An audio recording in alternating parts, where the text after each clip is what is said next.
So let's go. Click on the image. Edit the image. Shadows.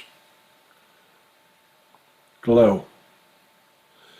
Hit the glow button again to make adjustments.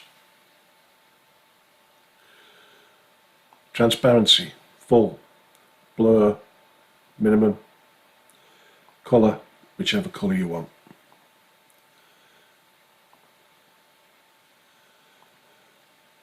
That's it. Done. How you would just apply that, and that's your image with the background. You can adjust the size of the background, but be careful with that. It can be too much. You only need a little bit just to separate that from the back. So there's your image. Now you would download that and save it as a PNG and with a transparent background.